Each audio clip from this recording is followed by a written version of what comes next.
Assalamualaikum warahmatullahi wabarakatuh. Waalaikumsalam warahmatullahi wabarakatuh. Alhamdulillahirabbil alamin wassalatu wassalamu ala asyrofil anbiya'i wal mursalin wa ala alihi washabihi ajmain.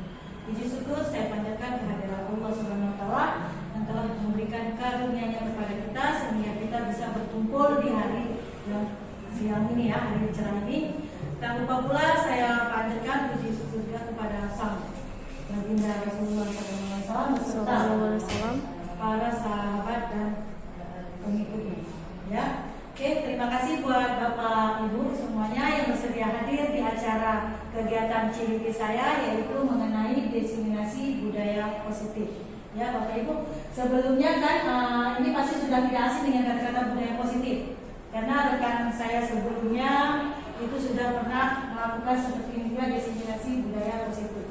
Nah, sekarang sebelum saya masuk untuk materi kita hari ini, kita akan melakukan yang namanya ice breaking ya Bapak Ibu, untuk merilekskan kita. Ya, kita hanya duduk saja, kita lihat ikuti gerakannya, tidak usah berdiri. Baik Bapak Ibu, kita ikuti gerakannya ya.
Oke, baik Bapak Ibu, gimana setelah melakukan ice breaking ini?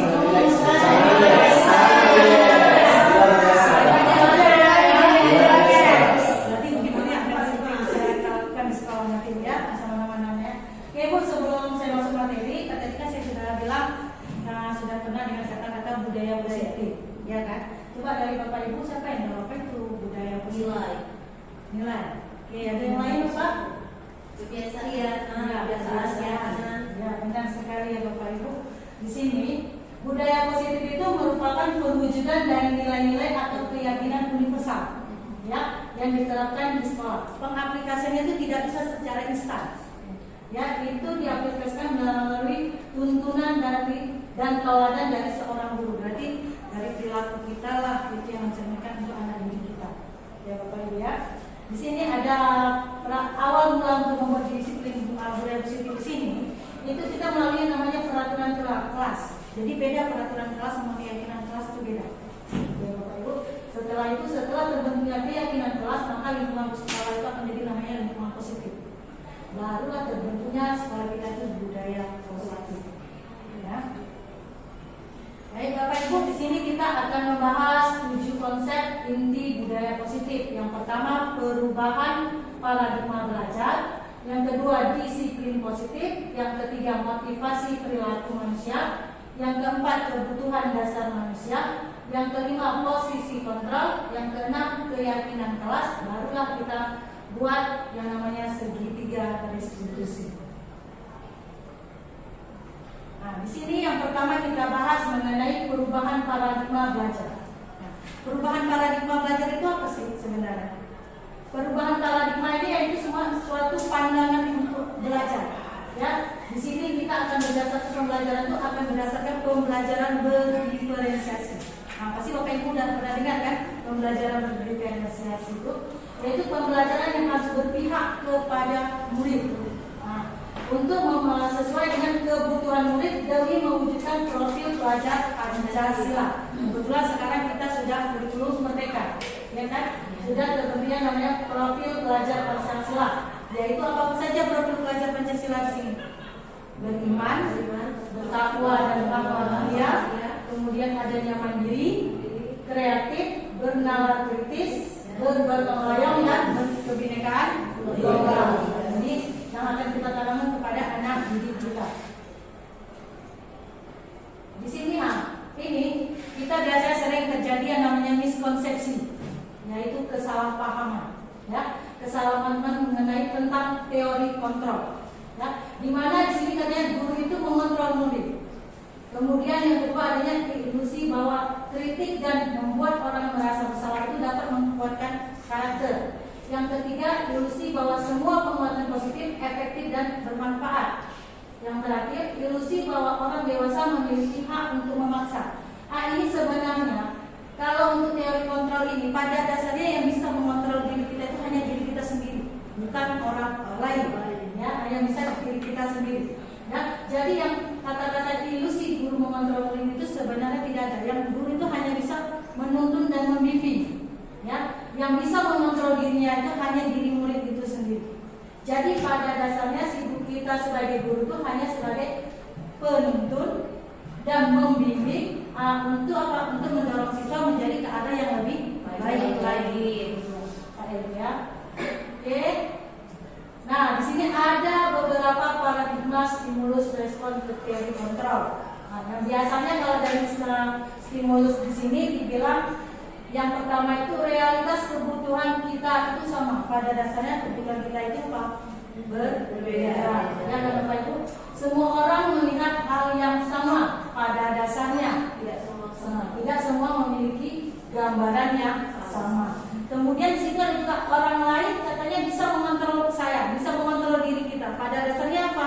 Orang lain itu tidak bisa mengontrol diri kita. Yang bisa mengontrol apa? Hanya diri kita sendiri. Untuk sampai sini sudah mengerti mengenai teori kontrol Bapak Ibu? Sudah. Alhamdulillah. Kita lanjut. Nah, di sini ada dalam menerapkan budaya positif, hal yang utama di sini yaitu disiplin positif. Ya, kita harus buat dulu namanya disiplin positif. Oke, di mana disiplin positif ini mengacu pada disiplin diri yang memiliki tanggung jawab terhadap apa yang dilakukan berdasarkan nilai-nilai yang diyakininya. Ya. Di situ tujuan kita sebagai pendidik adalah menciptakan peserta didik yang memiliki disiplin diri sehingga berperilaku mengacu kepada nilai-nilai kebajikan universal. Nah, di sini dan memiliki motivasi instruktif, berarti motivasi dalam diri dalam perubahan perilaku ke arah yang lebih baik. Berarti kita menganut sini untuk meyakini disiplin positif kita harus mempunyai nilai-nilai kebajikan. Ini dia. Ya, apa saja nilai kebajikan di sini? Ada 3 poinnya sini. Yang pertama berdasarkan profil pelajar Pancasila yang tadi sudah kita sebutkan. Yang kedua berdasarkan IGO Primary Years Program. Yang ketiga keterampilan hidup atau life skill. Ya, di sini untuk yang IGO itu ada sikap-sikap yang memang harus kita jaga itu seperti toleransi, kemudian ada rasa hormat, integritas, sehingga empati dan komitmen. Itu semua kita harus termasuk dalam nilai-nilai kebajikan. Ya, yang termasuk juga keterampilan hidup juga itu ada dapat dipercaya, lurus hati, pendengar yang aktif, tidak apa? Tidak merendahkan orang lain. Yang terakhir, memberikan yang terbaik dari diri. Jadi di sini diutamakan nilai-nilai kebajikan Universitas ini sangat berpengaruh untuk kita dalam disiplin positif ya Bapak Ibu ya. Nah, tadi dari menerapkan budaya positif dan disiplin positif, di sini kita akan membahas mengenai motivasi perilaku manusia. Ada dua motivasi di sini, yaitu motivasi eksternal dan internal. Dimana kalau internal itu kan berarti dari dalam diri, sedangkan eksternal itu dari luar diri. Nah di sini kalau yang internal katanya untuk menghargai diri sendiri, sedangkan yang eksternal di sini apa Bapak Ibu? Tujuannya apa? Untuk menghindari ketidaknyamanan atau hukuman. Yang kedua apa? Untuk mendapatkan imbalan dari orang lain. Oke. Nah di sini setelah kita melakukan motivasi dan edukasi, seseorang pasti setelah melakukan perbuatan yang disiplin, melakukan motivasi strict tadi, pasti mereka akan mendapat yang namanya penghargaan, ya, ataupun ada yang mendapat hukuman, ada juga yang mendapat konsekuensi ataupun restitusi. Jadi penghargaan ini sebenarnya apa, Bu? Bapak Ibu? Apa itu penghargaan? Reward. Ya, reward, ya. Penghargaan atau apresiasi, ya, dan bagi orang yang telah melakukan suatu keberhasilannya, ya. Tapi hati-hati juga Bapak Ibu, dengan kita memberi suatu penghargaan, ini akan menjadi namanya penghargaan itu bisa menurunkan kualitas. Kalau kita sering-sering memberikan juga, misalnya kayak berupa hadiah, itu juga bisa penghargaan itu bisa mematikan kreativitas. Dan penghargaan itu juga bisa menggunakan motivasi intrinsik anak. Seperti dengan gini, kalau kita sering-sering memberikan hadiah itu anak itu akan menjadi bangga hati dia. Nah, dia kepingin selalu diakui atau dihargai, dan dia tidak akan menghormati orang yang lain. Berarti penghargaan ini bisa kita buat sekali-sekali, jangan yang terlalu berlebihan, ya Pak Ibu ya. Oke. Nah, dari tadi ada 3 di sini yang kita bedakan, yaitu antara hukuman, konsekuensi, dan restitusi. Yang mana nanti harus kita kerjakan. Kalau di sini hukuman itu katanya bersifatnya psikis, dan kemudian menyakitkan, tidak sesuai dengan kesalahan yang dilakukan dan bersifat satu arah. Sedangkan konsekuensi katanya di sini apa? Sanksi yang diberikan, berarti berupa sanksi, ya. Kemudian sikap mulia selalu memonitor, berarti kita selalu pantau, berarti memonitor anak. Kemudian ada penguatan rasa bertahan dalam jangka waktu yang pendek. Sedangkan restitusi, inilah yang kita harus terapkan nanti di sekolah, ya. Restitusi di sini itu proses menciptakan murid untuk memperbaiki kesalahannya, ya. Kemudian murid-murid dapat mengingatkan murid belajar bertanggung jawab. Kemudian juga adanya proses kolaborasi. Jadi sehingga murid itu mendapatkan suatu atau mencari solusi. Nanti yang kita terapkan nanti yang terakhir yaitu restitusi. Ya. Nah ini Bapak Ibu, tadi kan sudah tahu yang mana penghargaan, yang mana hukuman, ya kan, yang mana konsekuensi, yang mana restitusi. Jadi di sini yang kita bahas hanya 2. Ini ada pertanyaan-pertanyaan pemantik di sini, kita membedakan hukuman dan konsekuensi, ya di sini.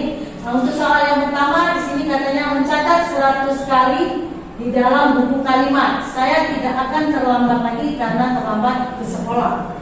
Yang kedua, lari mengelilingi lapangan basket 2 kali karena terlambat hadir di sekolah. Menurut Bapak Ibu, untuk pertanyaan yang pertama itu termasuk hukuman atau konsekuensi? Hukuman. Kalau yang kedua, kita lihat benar apa? Yang benar yang pertama itu termasuk hukuman. Yang kedua, itu hukuman. Ya di situ ada jelas kata-katanya apa di situ? Mengelilingi lapangan basket 2 kali karena terlambat hadir. Itu memang hukumannya. Tapi nanti ada juga yang konsekuensi ya. Nah, itu soal berikutnya katanya begini. Murid-murid diminta untuk push up 15 kali. Nah, nanti termasuk hukuman. Oke, kita lihat. Benar. Nah, nomor 2 itu menggantikan kertas tugas teman, itu termasuk konsekuensi. Ya, benar sekali. Ada berupa sanksi ya. Ya, yang terakhir membersihkan tumpahan air di atas meja. Hukuman. Masuk hukuman apa konsekuensi? Iya, benar. Konsekuensi itu hanya berupa sanksi dia. Ya, bukan hukuman ya. Kan tadi hukuman bersifat psikis. Nah, satu arah itu tadi Bapak Ibu ya. Oke, persoalan berikutnya.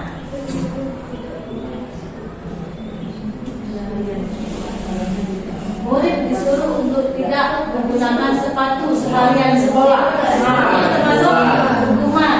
Oke, kita lihat yang benar, yang bawah. Hukuman. Nah, ini yang berbeda dengan soal yang kedua tadi. Nah,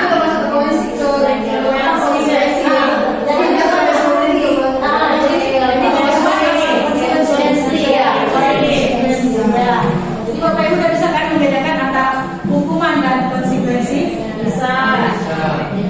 Insya Allah bisa. Nah, jadi Bapak Ibu, di sini kan anak-anak itu kan apa sih yang menyebabkan anak-anak itu melakukan tindakan pelanggaran kesalahan? Ya, karena anak-anak sekarang kita lihat banyak mereka melakukan tindakan pelanggaran atau kesalahan. Itu karena mereka kebutuhan dasar mereka itu tidak terpenuhi. Nah, kebutuhan dasar apa yang mereka tidak terpenuhi? Ada 5 kebutuhan dasar di sini. Yang pertama, bertahan hidup. Maksud bertahan hidup di sini yaitu kebutuhan psikologis seperti makan, seperti kesehatan, tempat tinggal. Itu jadi bisa membuat anak itu membuat pelanggaran atau kesalahan. Kemudian kedua, kebutuhan kasih sayang. Kasih sayang untuk diterima. Itu kan masih banyak anak-anak kita yang kurang ya, kurang kasih sayang. Ketiga itu kebebasan mereka untuk memilih. Nah, itu kebutuhan yang memang harus perlu ada. Kebebasan, kesenangan, dan yang terakhir penguasaan. Itu rata-rata kan dalam diri anak itu mereka masih hanya kita bilang anak yang broken home ya betul ya. Jadi mereka 5 kebutuhan dasar ini pasti tidak ada. Berarti kita harus terapkan 5 kebutuhan dasar ini kepada anak-anak kita semua. Bapak Ibu, kita lanjut. Nah, di sini ada 5 posisi kontrol bagi seorang guru.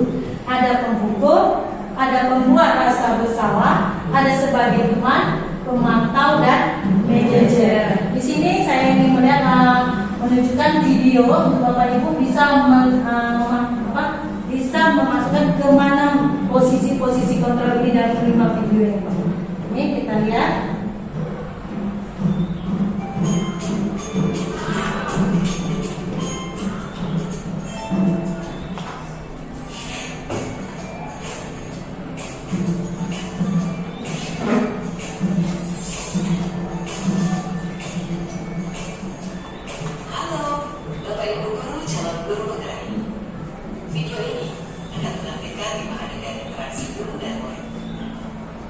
Silakan menonton dan merefleksikannya.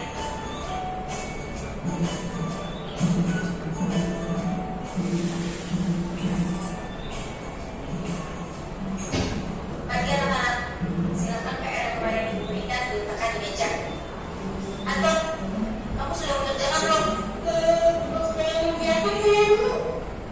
Kamu selalu ya mengerjain PR. Sekarang kamu duduk di depan, lalu tulis. Saya berjanji tidak akan mengulangi lagi. Saya berjanji akan berusaha menjadi murid yang rajin belajar sampai pelajaran saya selesai.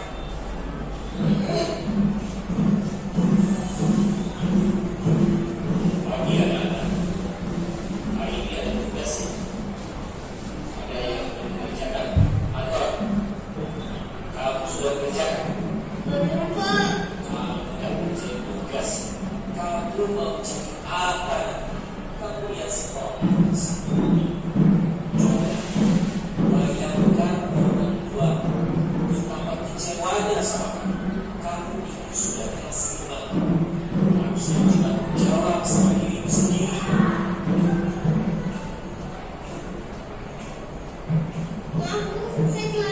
Ya udah, nanti jangan diulangi lagi ya.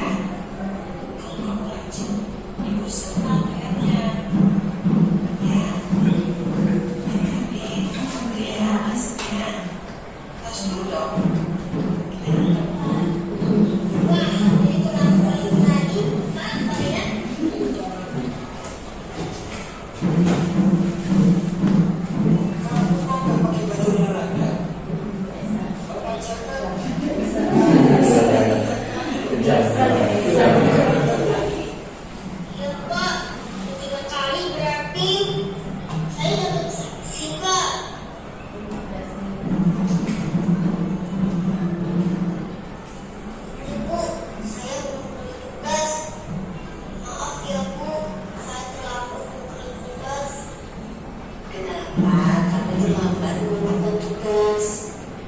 Iya Bu, saya kalau sore banyak ke warung. Besok tak kerjain tugas. Kira-kira nih, apa yang bisa kamu perbaiki supaya kamu bisa mengerjakan tugas tepat waktu? Coba, kapan biasanya kamu membantu ibu jualan? Setiap ketemu sampai jam 8 malam. Bagaimana kalau kamu belum jadwal? Kapan kamu akan mengerjakan tugas? Oh gitu ya Bu. Saya coba deh Bu. Terima kasih Bu.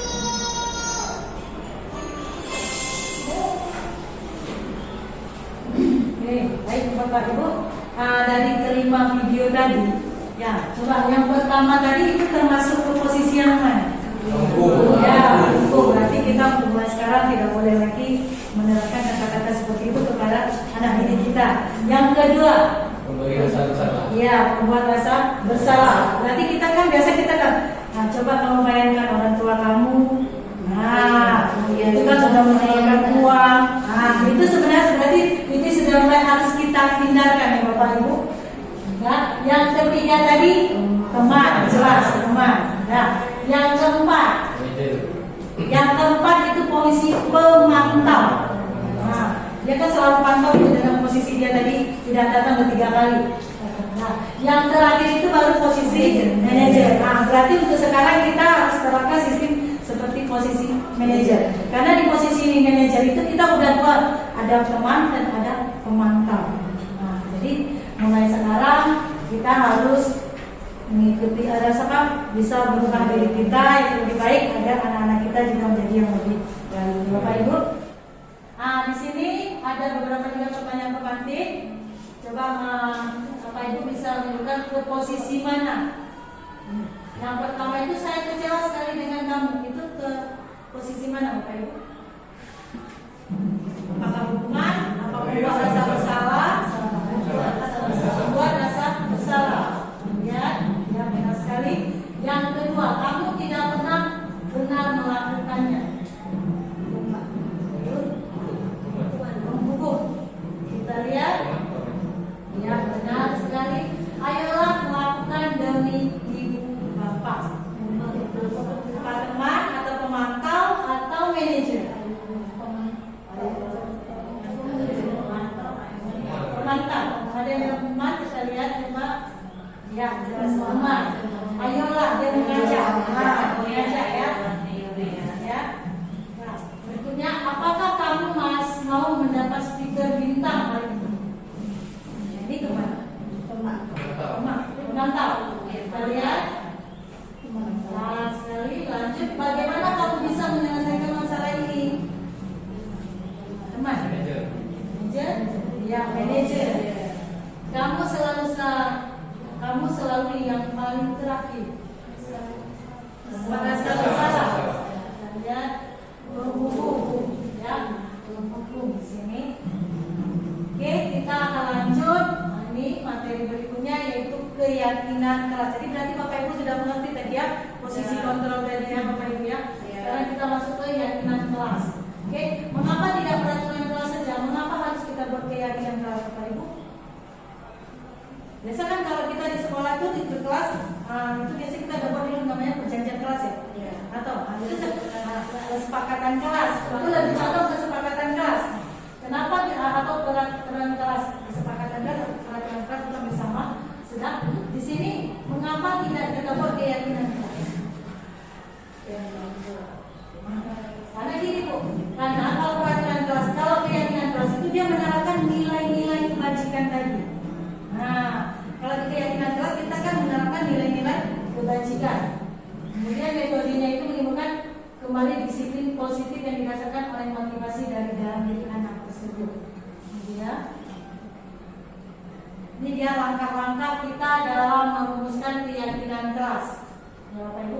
Yang pertama siswa itu menuliskan keyakinan yang mereka inginkan. Hampir sama juga dengan kesepakatan kelas. Ya. Kemudian guru dan siswa mengulas keyakinan yang telah tertulis. Kemudian guru dan siswa memilah keyakinan kelas yang penting. Kemudian mengubah keyakinan kelas menjadi kalimat yang positif. Maka kita kata dilarang. Ketika itu handphone saat diperlukan. Jangan membawa handphone. Nah, itu sudah diganti kata-katanya. Kemudian mengandung nilai-nilai kebajikan universal tadi. Ya, ada berapa macam? Ada 3 macam ya. Gitu ya. Kita bisa lihat contohnya. Menurut Bapak Ibu ini kebetulan Bapak sama-sama kesepakatan kelas. Yang lebih condong ke dalam keyakinan kelas yang mana? Yang sebelah yang hijau apa yang putih? Yang hijau. Yang lebih condong dia ke keyakinan kelas. Ingat tadi keyakinan kelas itu yang memiliki nilai-nilai kebajikan universal. Yang ini ya, yang warna putih ya, itu condong ya. Kami guru dan murid yang saling menyayangi. Berarti sekarang kita kalau membuat kesepakatan kelas atau keyakinan kelas itu kita harus membuat kata-kata seperti ini, tidak ada singkat-singkat lagi. Gitu ya.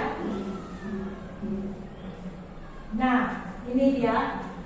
Dalam budaya positif, ini yang terakhir ya. Inilah yang kita terapkan, yaitu segitiga restitusi. Ya, di mana di sini proses menciptakan kondisi bagi murid untuk memperbaiki kesalahannya, ya, untuk memperbaiki kesalahan mereka sehingga mereka bisa kembali ke kelompok mereka dengan karakter yang lebih kuat. Ya, restitusi juga merupakan proses kolaboratif yang mengajarkan murid-murid untuk mencari solusi. Kemudian membantu murid-murid berpikir tentang orang yang seperti apa mereka inginkan. Kemudian bagaimana mereka harus memperlakukan orang lain. Di sini dalam segitiga restitusi ini ada 3 tahap, ya Bapak Ibu. Yang pertama kita harus menstabilitaskan identitas. Menstabilkan identitas ini seperti ini. Pertama kita tanya sama anak dulu, kamu bukan satu-satunya yang pernah salah besar. Kita tanya dulu apa penyebabnya. Berani dia jujur sama kita sekali, di situ baru kita lihat kamu bukan satu-satunya yang pernah melakukan kesalahan. Ya. Kemudian kita melakukan tahap kedua, yaitu memvalidasi tindakan yang salah. Kita tanya kembali mana, apakah perbuatan kamu itu benar?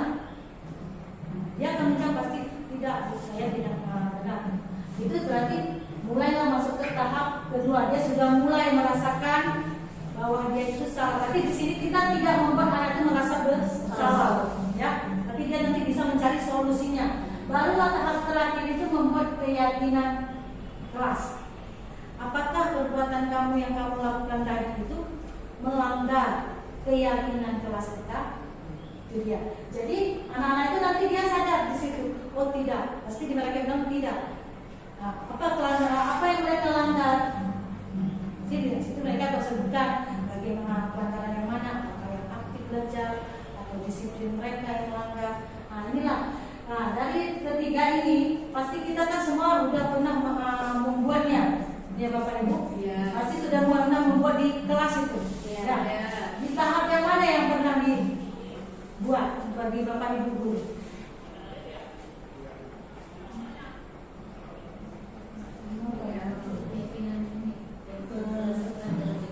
Bahasa peta kita sepakati. Nanti kalau misalnya gini Bapak Ibu, misalnya kan ada satu anak buat salah, kan Bapak Ibu pasti manggil itu, ya kan? Manggil, setelah Bapak Ibu manggil, itu kan kita nggak mungkin langsung menanyakan keyakinan kelas. Nah, pasti kan ada tahapannya tadi, memvalidasi identitas. Kita menanya dulu pada anak, itu pasti sudah ada yang dijelaskan. Ada. Berarti langkah pertama Bapak Ibu sudah pernah lakukan, ya kan? Langkah yang kedua itu kan memvalidasi tindakan yang salah. Kita tanya mana kita disebut, apakah perbuatan kamu itu salah atau benar? Nah itu pasti sudah kita juga ngomong sama anak-anak. Nah berarti untuk tahap kedua itu pasti kita sudah, termasuk saya sendiri. Saya yang pernah saya lakukan itu untuk tahap 1, tahap 2. Untuk tahap ketiga untuk menanyakan keyakinan kelas itu jarang sekali. Tapi baru-baru ini saja ada anak kelas 1 yang seperti itu saya buat. Baru saya yakinkan juga ujungnya keyakinan kelas. Nah, di situ saya nampak perubahan yang dasar, asli gratis kalau kita melakukan segitiga restitusi ini. Segitiga restitusi ini itu dia hanya bisa kita istilahnya kita bawa anak itu bisa tatap muka sama kita. Jangan kita buat misalnya anak itu ada berantem, kita bisa mengambilnya anak itu dengan cara merangkulnya dengan menanyakan seperti ini, itu insya Allah mereka akan berubah. Karena saya sudah melakukannya seminggu lalu ya. Itu saya lihat perubahannya gratis anak itu. Apa faktor penyebab dia, kenapa dia sering mengeluarkan cakap-cakap kasar, itu dia ungkapkan semuanya, dia bilang semuanya, yaitu dengan kita melakukan tahapan-tahapan seperti ini. Jadi asal masuk dia sudah, saya lihat sudah terjadi perubahan dasar sekali, perubahan yang sudah luar biasa. Dia masuk tertib, duduk seperti itu. Karena mungkin kita sudah melakukan seperti, karena disitu kan ada sifat posisi kontrol tadi yang kelima manajer. Ada manajer kan kita memantau dia, ada teman. Jadi kalau misalnya Bapak Ibu ada menjumpai anak seperti yang di kasus, kita gunakan yang namanya segitiga substitusi. Nah, mulai sekarang kita hindarkan yang namanya posisi kontrol menghukum, membuat anak merasa bersalah. Teman itu pun bisa, tapi kita lihat juga. Tapi yang lebih baik kita yaitu posisi manajer. Ini Bapak Ibu, contoh saya kebetulan ada satu kasus seorang siswa perempuan bernama Tiara. Dia merasa tidak semangat belajar di kelas, ya. Ini dia Bapak Ibu.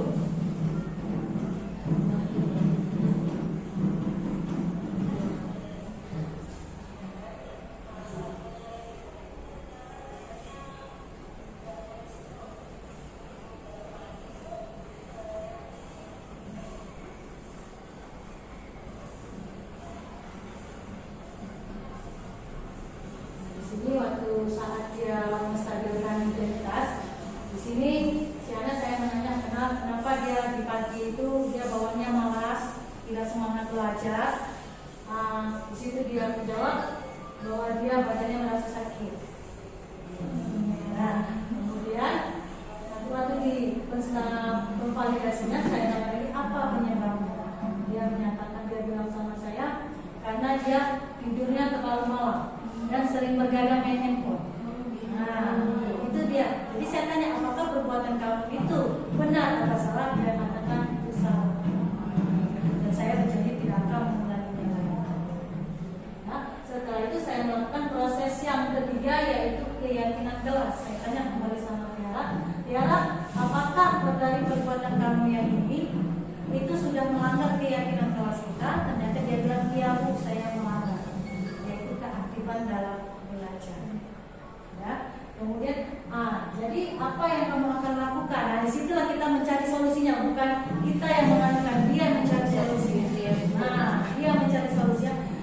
Mulai sekarang saya tidur akan lebih cepat, tidak main handphone lagi, dan dia juga memberi saran kepada saya karena kebetulan mata pelajaran saya di lokal ini dua kali pertemuan itu 2 kali di jam terakhir, di jam 6, 7, 8 sama jam 7 apa. Jadi dia menyarankan kepada saya, Bu, coba kalau bisa di jam terakhir itu sering dibuat game. Nah, jadi saya bilang ya terima kasih atas sarannya. Saya akan lakukan yang namanya game edukasi sehingga pembelajaran itu menjadi menyenangkan. Jadi setelah ini akan kebetulan memberikan tanggapan dari hasil diskusi saya. Insyaallah mulai sekarang saya lihat dia sudah semangat belajar lagi. Dia sudah membuat jadwal-jadwal untuk belajar dia supaya dia tidak tidur terlalu malam dan beraktif dalam belajar. Sampai di sini Bapak Ibu ada yang ingin menyampaikan atau memberikan pertanyaan kepada saya?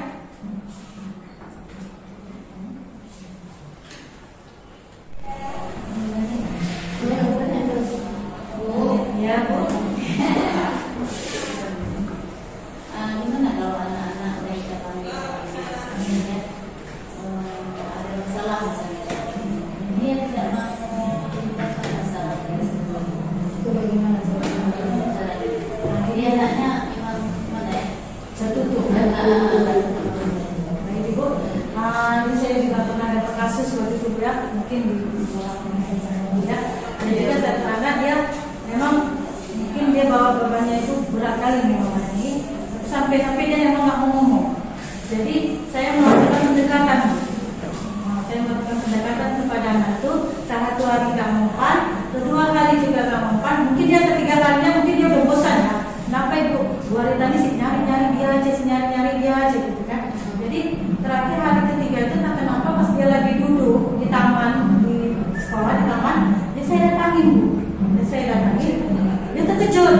pasti ibu ini mau nanya, seperti itu dia bilang. Jadi waktu saya coba, saya tarik terus tangannya supaya dia nggak pergi lari.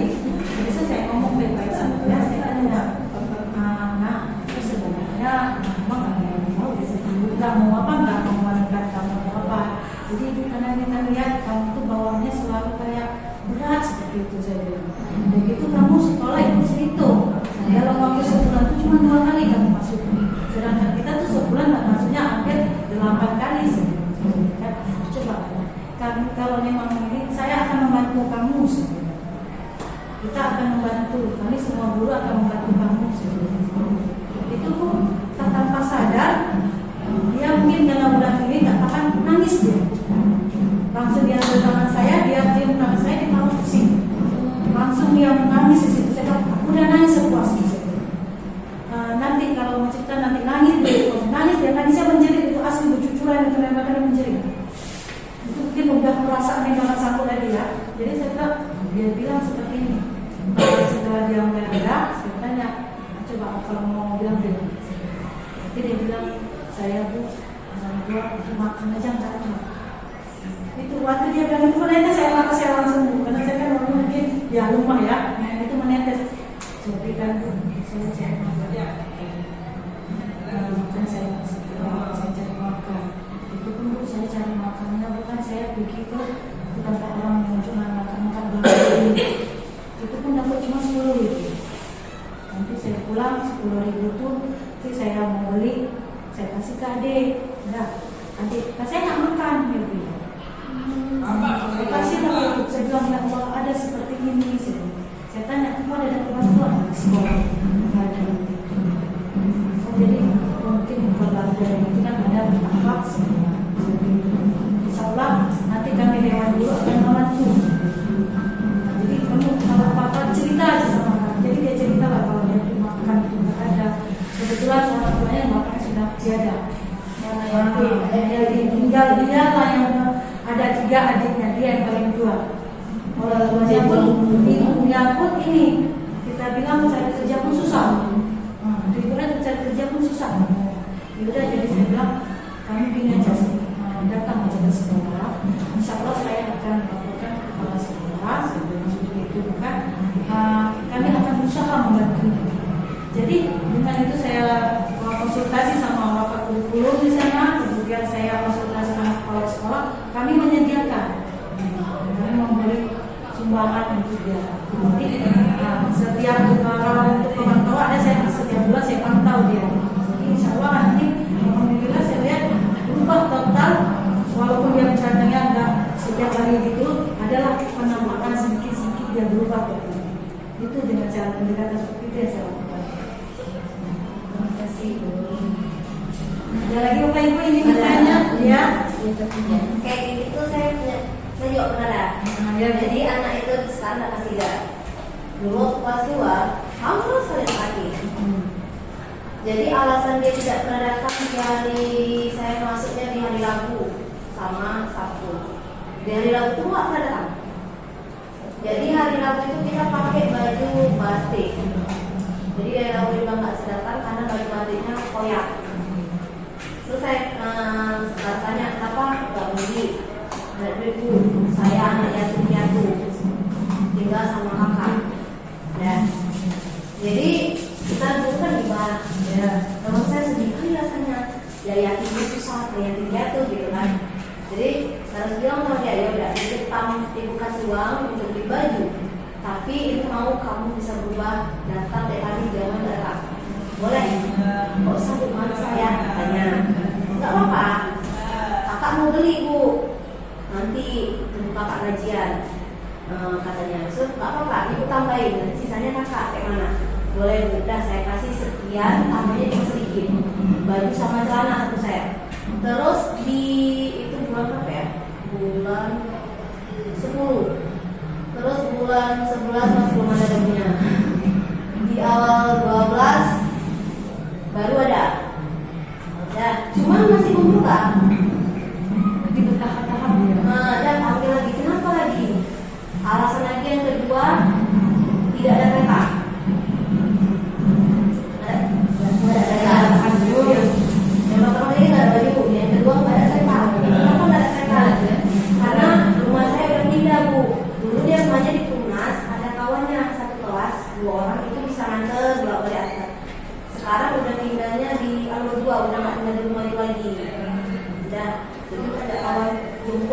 Gede. Nggak bilang kenapa nggak ini apa dari kawan lain, nggak ada tuh daerah situ. Udah gitu pas rasanya nih sama kawan-kawannya yang sering kasih tumpangan, mereka bilang, Bu, kalau kami nggak mau, Bu. Iya, Bu, kita janjian, Bu, dari jam 7 pas, 7.05 lah, paling telat sampai rumah dia. Dia baru bangun. Nah itu kata kawannya. Jadi kami tuh selalu malas untuk nungguin. Jadi kalau udah pergi sampai saya tahu Pak, 30 sampai sekolah, karena saya udah di luar. Makanya kadang-kadang kawannya itu jerah. Itu kayak mana tuh? Udah diapain kan? Dia sendiri kan kalau Itu Nanti itu solusinya satu-satunya ada tuh harus memang kan yang bisa mengontrol diri dia kan diri saya. Berarti itu panggilannya harus panggilan dari orang tuanya. itu loh masalah udah yang diatur. Oh ya dalam kakak sama abangnya. Berarti abang kita kakak tempat itu sekarang. berarti yang harus memberi ekstra yang lebih. Saya sekarang ya kira-kira. Oh ya, siap dulu. Kayak gitu kan jadi nomor. Itulah yang ini kan dia Aku masih itu nggak bisa masuk dia berdua. Ya pokoknya dia nggak di hari ya. masuk Saya nggak ada itu di hari dulu. Iya betul. Iya. dia kalau siang ini ya karena saya dengan ada salah satu cuma anaknya agak ini dia tidur aja emang kita sedikit jadi dia kan harus diajak seperti kita ajak anak kecil Iya. kita ngajar Jadi dia suka dia udah Berarti dia mau masuk kasih sayang. saya posisi dia bisa setiap malam bisa sampai ya 3 minggu Kelebihannya berarti. mereka senang senyum jadi pas saya besar cium dengan saya karena sekarang saya waktu kelasnya nah jadi ini kelas 1 sekarang dia kelas 3 saya waktu kelasnya senangnya sudah saya di kelasnya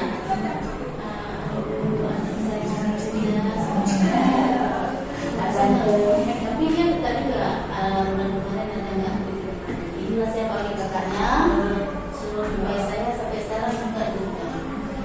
Berarti itu kan Bu, kita menghubungkan dengan kemari kemudian positif kebutuhan dan anak itu yang tidak terpenuhi. Nah, dengan berarti dia kan kasih sayang dia yang tidak dapat dari dua orang tua. Tapi kan udah ada kakaknya. Ya, tapi kan mungkin mereka sama itu kan berbeda. Mungkin kasih sayang, mungkin dia ada kecemburuan Bu, dengan orang lain punya orang tua, dia enggak. Jadi kan itulah yang mungkin yang membuat dia tetap bersedih. Jadi kan sudah mungkin berarti kita harus sebagai pengganti orang tua, itu sebagai pengganti orang tua, lebih kasih sayang. Kasih sayang.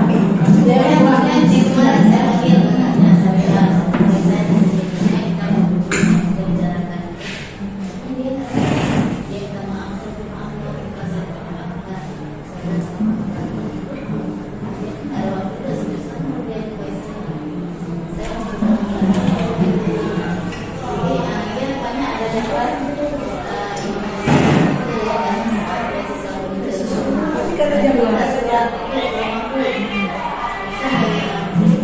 tapi kamu nggak ada surat sama aku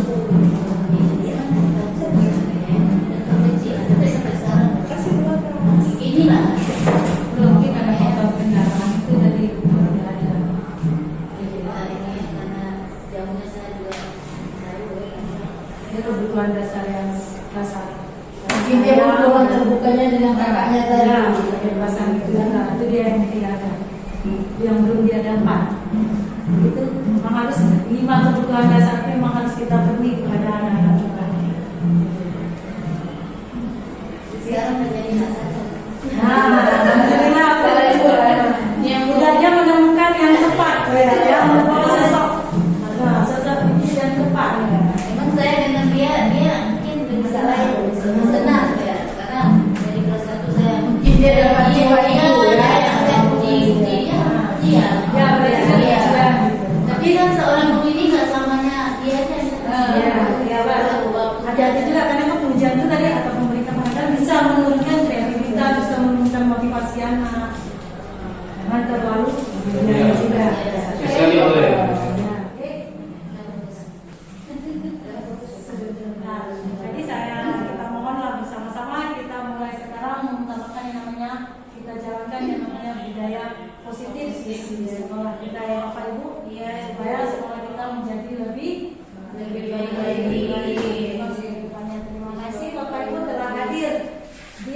diseminasi saya. Insya Allah kalau ke depannya ada lagi, saya minta kehadirannya Bapak Ibu ya. Terima kasih. Saya akhiri. Assalamualaikum warahmatullahi wabarakatuh. Waalaikumsalam warahmatullahi wabarakatuh.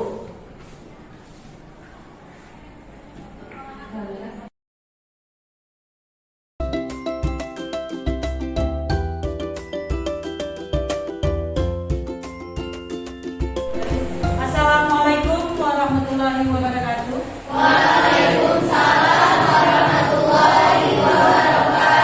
Oke, apa kabarnya anak ibu semuanya? Baik. Alhamdulillah. Oke, anak ibu, kita kan sudah minggu lalu ibu udah berjanji sama kalian bahwa kita akan membuat hari ini yang namanya keyakinan kelas, ya. Yaitu apa itu keyakinan kelas? Keyakinan kelas adalah merupakan kesepakatan kelas bersama yang mempunyai nilai-nilai kebajikan, ya, nilai-nilai kebajikan universal seperti mandiri, ya, bernalar kritis, toleransi, bergotong royong, kemudian apa lagi? Disiplin, berempati, apa lagi yang kita tahu? Kebersihan dan ketertiban dan lain-lain. Berarti kalau untuk membuat keyakinan kelas kita harus memiliki yang namanya nilai-nilai kebajikan. Oke, ini ibu bagikan namanya sticky note. Kalian boleh membuat di sini hanya satu saja peraturan kelas yang tidak boleh kita lakukan di dalam kelas. Saya akan bacakan peraturannya apa yang tidak boleh dalam kelas. Salah satunya apa, coba contohnya? Tidak boleh menggunakan handphone saat proses pembelajaran. Ini bagi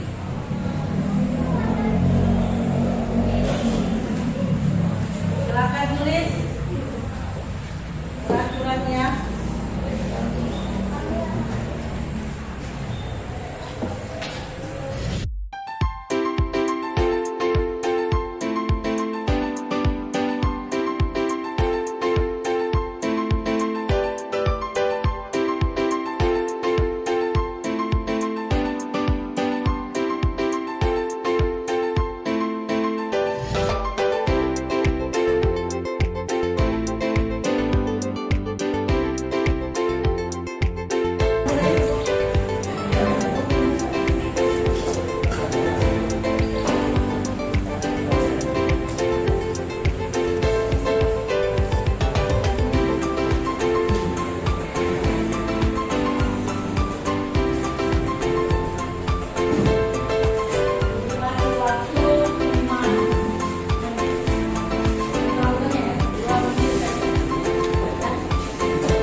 kan? Di sini ada 8 ya. Karena banyak yang sama, jadi ini kita bahas yang pertama. Berarti kesepakatan kelas kita apa yang pertama? Tidak boleh ribut dalam kelas. Yang kedua, Tidak boleh makan dalam kelas. Oke. Nanti kalau minum boleh ya? Iya. Oke. Tidak boleh main HP di kelas. Yang keempat. Tidak boleh olok-olok guru. Oke, yang kelima. Tidak boleh tidur di kelas. Yang keenam. Tidak boleh coret-coret dinding. Oke, yang ketujuh. Tidak boleh membuli teman. Oke, yang delapan. Tidak boleh sampah sembarangan. Ini dia. Oke, ini kesepakatan kelas kita. Nah, sekarang kita akan membuat yang namanya keyakinan kelas, yaitu dengan menerapkan nilai-nilai kebajikan. Tadi kan nilai-nilai kebajikan apa aja tadi? Disiplin. Kemudian apa lagi? Mandiri, apa lagi? Tertib, apa lagi? Kebersihan dan yang lainnya. Ini dia ya. Nah, sekarang untuk poin yang pertama. Kita buat keyakinan kelas yang pertama. Tidak boleh ribut dalam kelas. Ya? Berarti itu keyakinan kelas dari nilai-nilai kebajikan apa? Ketertiban. Tertiban. Oke, yang kedua, tidak boleh makan dalam kelas. Ya, disiplin. Disiplin.